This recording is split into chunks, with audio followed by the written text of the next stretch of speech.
नमस्कार दोस्तों, क्राइम तक में आप सबका स्वागत है। मैं हूं सुप्रतिम बैनर्जी।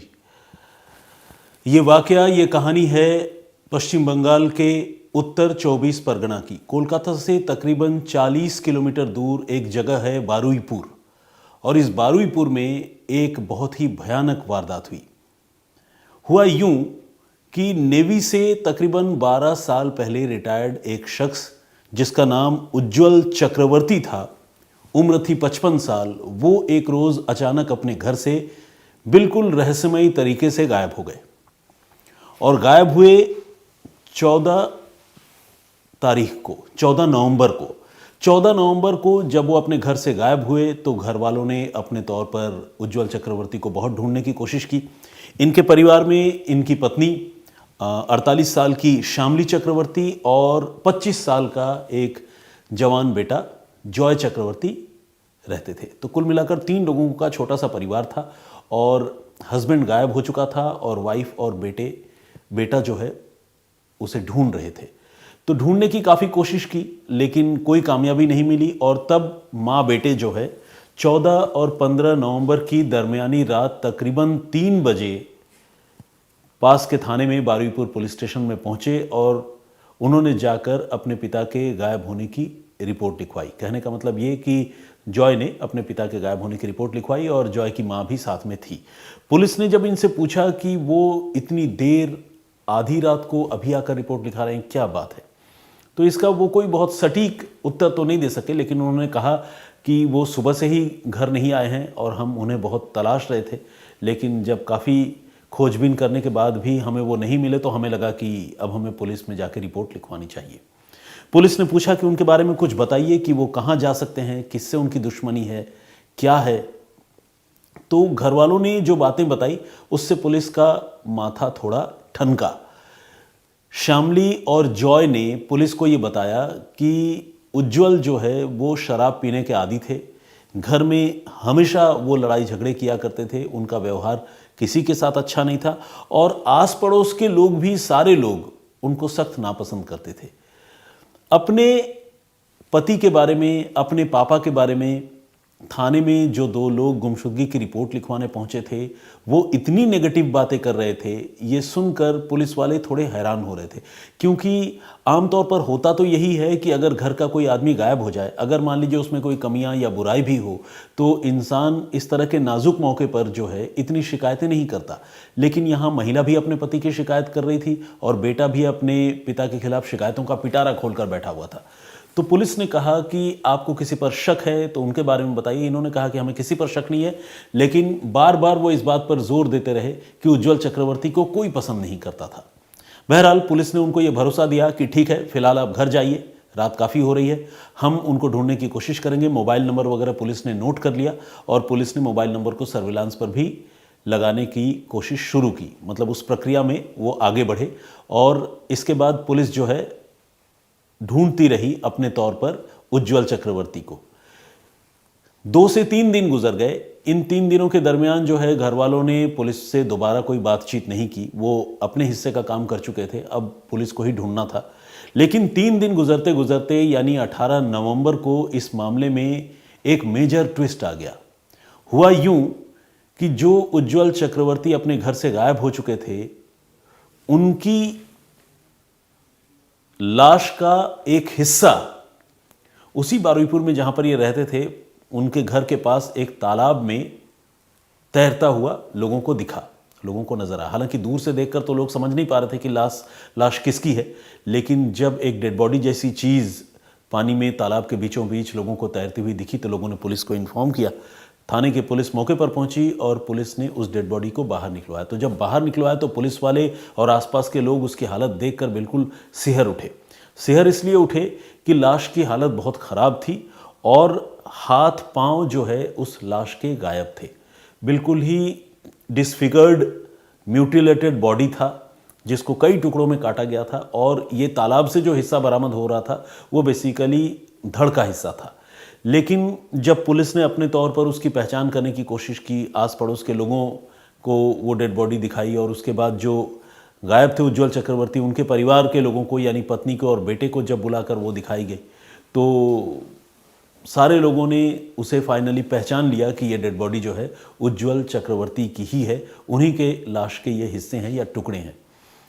और जो बीवी है श्यामली चक्रवर्ती और बेटा वो रोने भी लगे। अब पुलिस को ये समझ में नहीं आ रहा था कि जो आदमी अब से 3 रोज़ पहले गायब हुआ था उसकी इतनी भयानक तरीके से, इतने जघन्यतम तरीके से आखिर किसने हत्या की, और जिसने भी हत्या की उसने लाश इस तरह से तालाब में निपटाने के बारे में क्यों सोचा, और उसके हाथ पांव और शरीर के दूसरे टुकड़े जो है वो कहाँ गए। ये तमाम सवाल जो है पुलिस को परेशान कर रहे थे। लेकिन पुलिस के पास इस मामले की तफ्तीश में आगे बढ़ने के लिए कोई बहुत ज़्यादा लीड नहीं थे। पुलिस ने अपने तौर पर मुखबिरों के ज़रिए और आसपास के लोगों से बहुत पूछताछ की थी, लेकिन कोई भी उज्ज्वल चक्रवर्ती के बारे में बहुत ज़्यादा जानकारी नहीं दे पा रहा था। लोग इतना ज़रूर बताते थे कि उज्ज्वल चक्रवर्ती नेवी से तकरीबन 12 साल पहले रिटायर हुए हैं और इसके बाद से लगातार वो अलग अलग कंपनीज़ में काम करते रहे हैं और हाल के दिनों में वो एक सिक्योरिटी एजेंसी के साथ काम कर रहे थे। परिवार के बारे में जब पुलिस लोगों से पूछताछ करती थी तो लोग ये बताते थे कि परिवार जो है वो बिल्कुल शांतिप्रिय है, एक नॉर्मल फैमिली है, वाइफ है और बेटा है, और बेटा पास के ही पॉलिटेक्निक में पढ़ाई करता है। इतनी जानकारी जो है पुलिस को उनके बारे में मिल चुकी थी। और दिक्कत ये थी कि उज्ज्वल चक्रवर्ती जब से गायब हुए थे और उसके बाद जब उनकी लाश मिली, इस पूरे टाइम स्पैन में उनका मोबाइल फ़ोन एक बार भी स्विच ऑन नहीं हुआ। ये भी पुलिस को जो है वो बहुत परेशान कर रही थी ये बात। लेकिन पुलिस को तफ्तीश तो करनी ही थी, तो पुलिस ने थोड़ा सोचा कि ये जो फैमिली है, विक्टिम फैमिली यानी श्यामली और जॉय, जब ये थोड़े से सेटल्ड हो जाएंगे तो उनसे हम दोबारा पूछताछ करेंगे। और फिर पुलिस ने थोड़ा रुक कर श्यामली और जॉय को फिर से पुलिस स्टेशन बुलाया। पुलिस की एक टीम इनके घर भी गई और उसके बाद श्यामली और जॉय से इन्होंने फिर पूछताछ शुरू की। इस बार भी जब पूछताछ शुरू हुई तो माँ और बेटा दोनों जो है वो कंप्लेन मोड में ही नजर आए। दोनों लगातार इस बात पर जोर दे रहे थे कि उज्ज्वल चक्रवर्ती कोई अच्छा आदमी नहीं था, वो घर में भी बुरा व्यवहार करता था, आस पड़ोस में किसी के साथ उसके अच्छे संबंध नहीं थे, वो तो उसका तो जीना ही बेकार था, पता नहीं अब किसने हत्या कर दी, हम तो बहुत हैरान हैं, परेशान हैं, इस तरह की बातें। और ये सारी बातें सुनकर पुलिस के दिमाग में जो शक था वो लगातार बढ़ता जा रहा था। पुलिस को ये लग रहा था कि अगर बार बार ये इस बात पर जोर दे रहे हैं कि उज्ज्वल अच्छा इंसान नहीं था, तो जाहिर है इनका जो है अपने पति कह लें या पिता कह लें, उसके साथ बहुत बिटर यानी कड़वा एक्सपीरियंस रहा होगा। पुलिस इस बात को भी समझना चाहती थी और पुलिस को ये लग रहा था कि कहीं ऐसा ना हो कि इन्हीं लोगों ने जो है वो हत्या की हो। अब पुलिस ने पूछताछ के क्रम में इनसे ये भी पूछा कि चलो ठीक है, ये बहुत बुरे आदमी थे जैसा कि आप बता रहे हैं, लेकिन हमें ये बताइए कि इनकी जो लाश तालाब में पड़ी हुई मिली उसके हाथ पांव कहाँ चले गए, मतलब आपको क्या लगता है। तो इन लोगों ने फ़ौरन जो है ये सवाल सुनते ही एक जवाब दिया। वो जवाब ये था कि उन्होंने कहा कि उस तालाब में 2 मॉनिटर लिजर्ड रहते हैं, जिसे हम बोलचाल की भाषा में गोह कहते हैं, गोह, और हिंदी में खासकर, और मेरे हिसाब से इंग्लिश में मॉनिटर लिजर्ड तो कहते ही हैं, और वो ड्रैगन की तरह होता है दिखने में। आप लोगों ने देखा होगा पश्चिम बंगाल के जो जलीय इलाके हैं, वेटलैंड्स, वहाँ पर और आसपास के इलाकों में गोह काफ़ी पाए जाते हैं। तो इन माँ बेटे का ये कहना था कि हाथ पांव जो है वो चूंकि उस तालाब में 2 मॉनिटर लिजर्ड रहते हैं, तो हो सकता है कि उन मॉनिटर लिजर्ड ने ही उज्ज्वल चक्रवर्ती के हाथ पांव जो है वो खा लिए हों। ये बात पुलिस ने सुनी और पुलिस ने फिर उनसे पूछा कि चलो हाथ पांव तो खा लिए, लेकिन फिर वो डेड बॉडी जो है हाथ पांव खा लेने के बाद उसको किसने पैक किया और पैक करने के बाद तालाब में किसने फेंका, क्योंकि जो डेड बॉडी मिली थी वो एक प्लास्टिक के पैकेट में या प्लास्टिक के बैग में मिली थी और उसके हाथ पांव जो है पहले से ही कटे हुए थे। तो ये बात जो है वो लॉजिकल नहीं लग रही थी, क्योंकि तालाब में अगर कोई लाश पड़ी हुई हो और वो बिल्कुल खुली हो तब तो उसके हाथ पांव कोई जानवर खा ले, ये बात फिर भी समझ में आती है। लेकिन अगर वो पैक्ड हो, बंधा हुआ हो और उसके हाथ पांव खा ले, अगर कोई ऐसा कहे कोई जानवर ने खा लिया, तो फिर ये बात जो है कन्विंसिंग नहीं लग रही थी। तो कुल मिलाकर ये जो चक्रवर्ती परिवार है उससे पूछताछ में थोड़ा कंट्रडिक्शन जो है पुलिस को समझ में आ रहा था।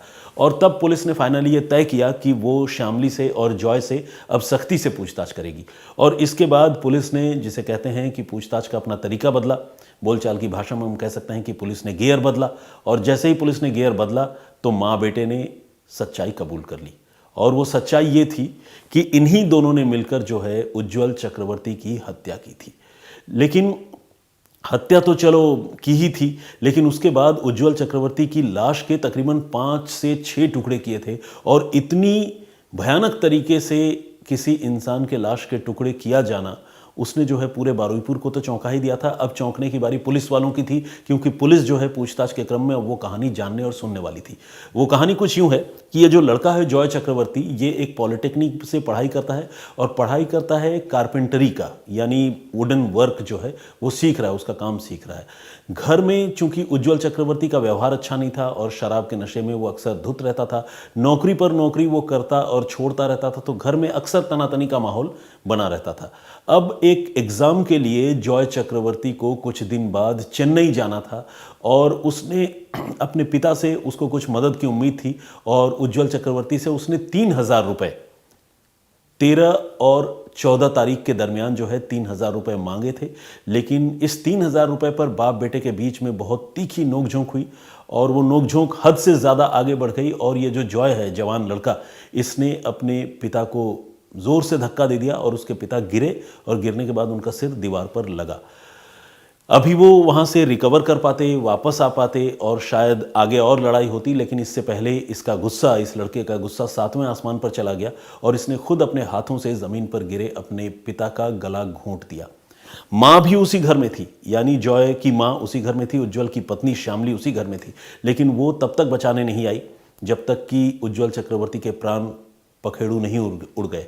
अब जब उज्जवल की मौत हो गई तो श्यामली को एहसास हुआ कि शायद बहुत देर हो गई। वो आई भागती हुई, लेकिन जैसा कि मैंने आपको बताया कि तब तक देर हो गई थी, उज्जवल की जान चली गई थी। फिर इन दोनों ने ये सोचा कि हमने हत्या तो कर दी, अब हम इस चक्रव्यूह से बाहर कैसे निकलें, हम कैसे खुद को बचाएं और उज्जवल चक्रवर्ती की लाश हम कैसे निपटाएं। तो इसके बाद माँ और बेटे ने मिलकर वो भयानक प्लान बनाया जिसके बारे में सोचना भी मुश्किल है। और वो प्लान ये था कि इन्होंने लाश को खींचकर 13 और 14 तारीख की दरमियानी रात को बाथरूम में ये लेकर गए और लेकर जाने के बाद, जैसा कि मैंने आपको बताया कि इनके पास, इस लड़के के पास हैक्सो ब्लेड या जिसे आरी कहते हैं वो पहले से था, क्योंकि वो कारपेंटर का काम सीख रहा था, वुडन वर्क का काम सीख रहा था। तो उसने उसी हैक्सो ब्लेड से अपने मृत पिता का गला काट दिया और गला काटने के बाद लाश को पूरी रात उसी घर में रहने दिया, क्योंकि उनको ये लग रहा था कि गला काटकर अगर हम छोड़ देंगे तो लाश में जितना भी खून है वो बह जाएगा। और वही हुआ, वो खून बह गया और 14 तारीख को सारा दिन वो लाश जो है बाथरूम में उसी तरह पड़ी रही।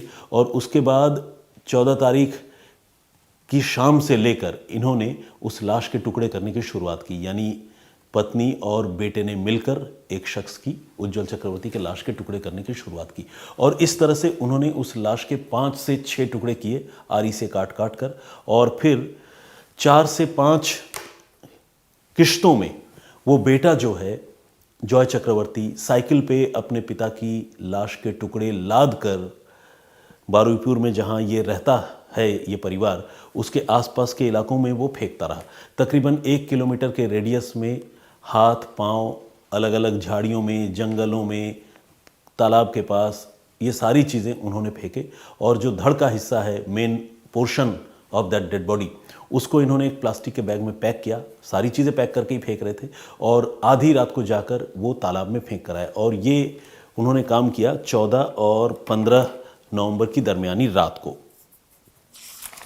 इसके बाद ये सब कुछ करने कराने के बाद जब इनको लगा कि अब हमने अपनी तरफ से सब सेट एंड डन कर दिया है, घर की सफाई हो गई है, लाश हमने निपटा दी है, कोई सबूत बाकी नहीं रह गया है, तो फिर इन्होंने तय किया कि अब हमें जाकर पुलिस रिपोर्ट लिखवानी चाहिए, क्योंकि अगर पुलिस रिपोर्ट नहीं लिखवाएंगे तो कल को शक की सुई हमारी ओर घूमेगी।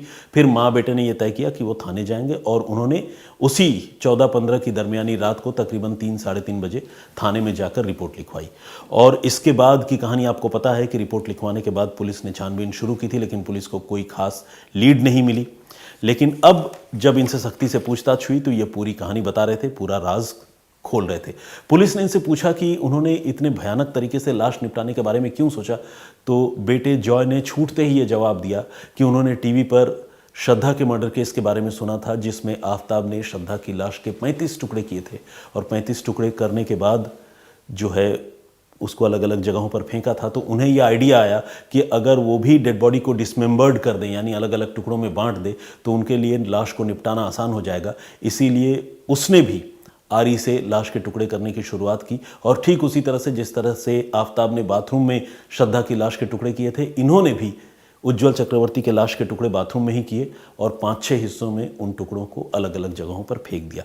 लेकिन अब पूरी कहानी साफ हो गई थी और ये जो माँ बेटे की जोड़ी है उसे पुलिस ने गिरफ्तार कर लिया था।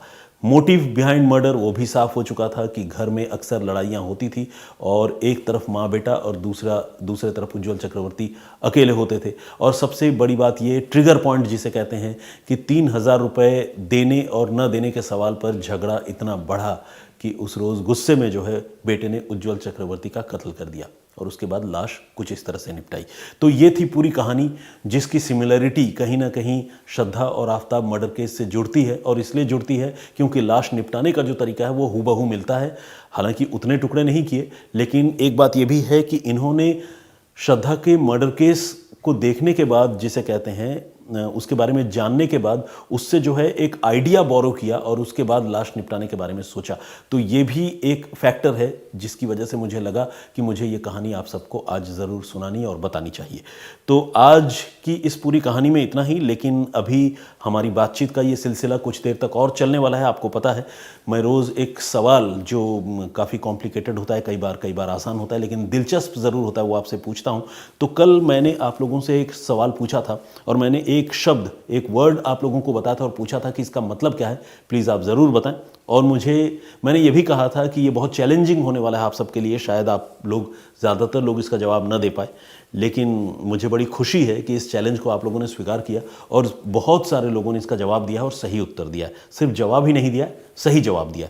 तो वो वर्ड था अरिचिब्यूटायरोफोबिया। इसका मतलब क्या होता है? बड़ा ही कॉम्प्लिकेटेड सा सुनने वाला एक लफ्ज़ है, एक वर्ड है। एक बार फिर से रिपीट करता हूँ, अरिचिब्यूटायरोफोबिया। मैंने कल भी कहा था कि इस वर्ड को मैं खुद ही तोड़ तोड़ के पढ़ रहा हूँ और सीखने की कोशिश कर रहा हूँ। तो इसका मतलब क्या होता है? तो बहुत सारे लोगों ने जवाब दिया है, लेकिन सबसे पहले जो सही उत्तर दिया है उनका नाम है पर्ना चट्टराज। पर्ना चट्टराज बांग्ला में कहेंगे। तो इन्होंने उत्तर दिया और इन्होंने लिखा है उत्तर में, fear of sticking peanut butter to the roof of one's mouth और सम काइंड ऑफ एंग्जाइटी। बिल्कुल, ये जो पीनट बटर होता है, जो अक्सर बच्चे, बड़े भी खाते हैं, लेकिन बच्चे जो है बहुत चाव से खाते हैं ब्रेड में लगाकर, लेकिन उसका टेक्सचर जो है वो स्टिकी होता है, थोड़ा चिपचिपा सा होता है। और कई बार इस तरह की चिपचिपी चीज़ें जो है मुंह के अंदर तालू में जाकर चिपक जाती है। और जब तालू में जाकर पीनट बटर जैसी कोई चीज़ चिपकती है तो इंसान कई बार एंग्जाइटी में भी आ जाता है और बड़ा इरिटेटेड सा फील करता है। एक मतलब बड़ी बेचैनी वाली कैफियत जो है वो इंसान में पैदा होती है। तो वो जो एंग्जाइटी है पीनट बटर के तालू में चिपक जाने की वजह से, उस एंग्जाइटी और उस डर का नाम है अरिचिब्यूटायरोफोबिया। कितनी अजीब और यूनिक बात है। और दुनिया में कितने तरह के शब्द हैं, उसके कितने तरह के मायने हैं, ये जब इस तरह के सवाल जवाबों में हम सब शामिल होते हैं, चर्चा करते हैं, तो वो बातें हमें पता चलती है। मैं तो सुनता हूँ तो हैरान होता हूँ। आई होप कि आपको भी ये सिलसिला सवाल जवाब का अच्छा लगता होगा। अब आइए कल का सवाल आपसे पूछते हैं। इसका उत्तर ज़रूर इस वीडियो के नीचे कमेंट बॉक्स में देने की कोशिश कीजिएगा। अर्थक्वेक गेम क्या है और ये कब खेला गया था? अर्थक्वेक का मतलब आप जानते ही हैं, भूकंप, लेकिन इसका लिटरल ट्रांसलेशन मैं नहीं करूंगा। एक बार फिर से रिपीट करूंगा कि अर्थक्वेक गेम क्या है और ये कब खेला गया था। इसका आप जवाब देने की कोशिश करें। बहुत ही दिलचस्प आंसर है। जो सबसे पहले सही जवाब देगा, और जैसा कि परिपाटी है, हम उनके नाम का स्पेशली मेंशन करेंगे ही, और बाकी जो हमारे दर्शक लगातार मेरे वीडियो पर कमेंट करते हैं उनका तो खैर मैं नाम लेता ही रहता हूं और कमेंट्स भी पढ़ता रहता हूं। सारे कमेंट्स नहीं पढ़ पाता हूं, लेकिन मेरी कोशिश होती है कि मैं सबके नाम पढ़ूं। आज नहीं तो कल सबका नंबर आएगा, ये सोचता रहता हूं। तो शिव नारायण शर्मा जी का भी कमेंट आया है। उन्होंने कमेंट किया है, अरिचिब्यूटायरोफोबिया के बारे में भी बताया है। बाकी शाकिर शेख का कमेंट है। गौरव खत्री साहब हैं, यूज़र BM1GX। अब जैसा मैंने आपको बताया कि YouTube में जो आईडी है वो अल्फ़ा न्यूमेरिक आईडी डिस्प्ले होती है ज़्यादातर मामलों में, नाम पता नहीं चल पाता। तो इसीलिए आप सबसे रिक्वेस्ट है कि जब भी आप कुछ कमेंट करें तो प्लीज़ ऊपर या कमेंट के नीचे आखिर में ज़रूर नाम लिख दें। एक हमारे दर्शक हैं, उन्होंने लिखा है कि why are you doubting police action, people like you encourage criminals. Better you understand the feelings of Prajapati family. देखिए, जिस लड़की की हत्या हुई उसके परिवार के साथ तो हमारी हमदर्दी, हमारी क्या सारे लोगों की हमदर्दी होगी, और ये मतलब बहुत ही जघन्यतम कृत्य है। लेकिन कानून का कोई शॉर्टकट नहीं हो सकता दोस्त। अगर तो वो जेन्युइन एनकाउंटर है, देखिए मैं सवाल नहीं उठा रहा हूँ, लेकिन ये सवाल लोगों के जहन में है। अगर तो, और सवाल क्यों है, आपने पूछा ना कि मैं क्यों डाउट कर रहा हूँ, मैं डाउट नहीं कर रहा, लोगों के जहन में ये सवाल है। सवाल इसलिए है कि जितने एनकाउंटर होते हैं, सारे एनकाउंटर में हम देखते हैं कि मुलजिम के पैर में ही गोली लग जाती है। एक बार गाजियाबाद में पुलिस ने 7 लोगों को, 7 गौ तस्करों को एक साथ पकड़ा था, और आपको जानकर हैरानी होगी कि सातों के सातों गौ तस्करों को पैर में घुटने से नीचे और जो एंकल होता है उसके ऊपर पिंडलियों में गोली लगी थी। क्या ऐसा कोइंसिडेंस भी हो सकता है? इस तरह के कोइंसिडेंस पर ही तो मन में सवाल पैदा होते हैं। और मेरे मन में सवाल पैदा होने का ये मतलब नहीं है कि लड़की की हत्या हो गई तो उससे किसी की हमदर्दी नहीं है, वो अपनी जगह पर है। जो गुनहगार को कानून सज़ा देगा वो देगा, लेकिन सज़ा देने के मामले में कोई शॉर्टकट नहीं हो सकता। बहुत सारे लोग भावनाओं में आकर और गुस्से में आकर ये कहते हैं कि आफ्ताब को जो है भीड़ के हवाले कर देना चाहिए, उसने लड़की के 35 टुकड़े कर दे। तो क्या इस बात को हम आप जस्टिफाई कर सकते हैं? दोस्त ज़रा सोचिएगा। ऐसा अगर होने लगे फिर तो हमारे देश में, और जो बहुत सारे कट्टर मुल्क हैं, तालिबानी या फिर ISIS का जो राज है, वहाँ पर जिस तरह से होता है उसमें और हमें फिर क्या फ़र्क रह जाएगा। तो इसीलिए मैंने इस बात का जिक्र किया था। इसका ये कतई मतलब नहीं है कि हमें उस लड़की और उसके परिवार के साथ हमदर्दी नहीं है। खैर, बाकी आरोही कुमार जी का कमेंट है, विजेंद्र सिंह जी हैं, मोनिका जेम्स, राहत मोबाइल रिपेयर, इन्होंने कहा है कि सर आपका अंदाज़ हमें अच्छा नहीं लग रहा है समझाने का। शम्स ताहिर खान की बात अलग है, आप अपना तरीका चेंज करो। तो राहत जी को मुझसे ये उम्मीद है कि मैं बदल जाऊं, लेकिन मैंने पहले भी बड़ी विनम्रता से ये बात कही है कि हर इंसान का अपना तरीका होता है। शम्स सर जो हैं वो अनपैरेलल्ड हैं। आप मुझे भी सुनते रहिए राहत जी, धीरे धीरे आपको मैं भी अच्छा लगने लगूंगा। उस्मान ऑफिशियल के नाम से एक आईडी है, इन्होंने कहा कि सर आप उर्दू अच्छा बोलते हैं, thank you very much Usman भाई। रोहित श्रीवास्तव जी, मेरे उर्दू बोलने की कई लोग सराहना भी करते हैं और कई लोगों को शायद ये बहुत अच्छा नहीं भी लगता है, लेकिन चलिए ठीक है। कोई भी भाषा जो है जब वो अलग अलग भाषाओं से शब्द लेती है तो उस भाषा का विकास होता है, ऐसा मुझे व्यक्तिगत तौर पर मेरा मानना है, चाहे वो हिंदी हो या कुछ भी हो। आपको पता होगा कि अंग्रेज़ी ने भी, इंग्लिश ने भी बहुत सारे इंडियन वर्ड्स को अडॉप्ट किया है। जैसे हम कभी ये सोच नहीं सकते थे कि पायजामा जैसा वर्ड जो है वो इंग्लिश वर्ड हो सकता है, लेकिन पायजामा अंग्रेज़ी में भी इस्तेमाल होता है, नाला अंग्रेज़ी में भी इस्तेमाल होता है, वो अब इंग्लिश डिक्शनरी का हिस्सा बन चुका है। तो इसीलिए हिंदी में भी बहुत सारे विदेशज यानी विदेशी शब्द अब शामिल हो चुके हैं। तो इसीलिए खुलकर बोलने और बात करने में मेरे हिसाब से कोई बुराई नहीं है। रेखा भट्ट जी का भी कमेंट है, लिटिल रेन ड्रॉप्स, टैक्स वे सॉल्यूशंस, सीकर्स वर्ल्ड, परूप श्रेष्ठा जी, कविता गुप्ता, नितिन जैन, रंजन जी का भी कमेंट है, फिरोज अंसारी, दुर्गा करकी जी, डिज़ाइन मोंगा, शंकरलाल बिश्नोई, प्रिंस के नाम से भी कमेंट है। कुछ रैंडमली आगे बढ़ा देता हूँ कमेंट्स और उसके बाद बाकी लोगों का नाम पढ़ता हूँ। इवांका बिश्नोई ने भी कमेंट किया, उन्होंने बहुत दिलचस्प लिखा। उन्होंने लिखा है कि ये जो रिचीब्यू टायरोफोबिया के बारे में मैंने पूछा था, उन्होंने कहा कि उन्होंने गूगल में भी ढूंढने की कोशिश की लेकिन उन्हें कामयाबी नहीं मिली, और उन्होंने कुछ स्माइली इमोजीज भेजे हैं। बिल्कुल बहुत टिपिकल तो था, जिन लोगों ने ढूंढ लिया है उन लोगों को सलाम है। और मनोज प्रभाकर जी ने रिचीब्यू टायरोफोबिया को लिखा है कि वो ऊंचाई से डर लगने वाली चीज़ है। नहीं मनोज जी, आपका ये उत्तर सही नहीं है। और बाकी यूज़र GC6LW9EO4G, खैर इन्होंने नाम लिखा है नीचे, अभिषेक पांडे गाजीपुर से, इन्होंने लिखा है कि मकड़ियों से जो व्यक्ति डरता है उसे ये नाम दिया गया है। ये भी मेरे हिसाब से गलत जवाब है, लेकिन सही हो या गलत, इसी बहाने कुछ जानने समझने और सुनने का मौका मिलता है। तो चलिए, मुझे लगता है आज के लिए इतना ही। कल का सवाल भी मैंने आप सबसे पूछ ही लिया है, प्लीज़ उसका जवाब देने की कोशिश कीजिएगा। इस वीडियो पर और इस वाक़े पर अपनी राय दीजिएगा। फिलहाल मुझे इजाज़त दीजिए। आज मेरे साथ स्पेशली हमारे कैमरा पर्सन विनोद शिकारपुरी जी बैठे हुए हैं, क्योंकि आपको पता है 1-2 दिन पहले रिकॉर्डिंग की थी, पूरा का पूरा वीडियो जो है वो रिकॉर्ड नहीं हो पाया, लेकिन आज विनोद जी हैं तो सब कुछ सेफ एंड साउंड है। तो उनको भी मैं थैंक यू अपनी तरफ से कहना चाहता हूँ। वो लगातार सुन रहे हैं और सहमति में सिर भी हिला रहे हैं। तो चलिए ठीक है, मुझे और विनोद भाई साहब को इजाज़त दीजिए। हम फिर हाजिर होंगे किसी नए वाक़े, किसी नई कहानी के साथ। अपना बहुत ख्याल रखिए, सुरक्षित रहिए। जय हिंद, जय भारत।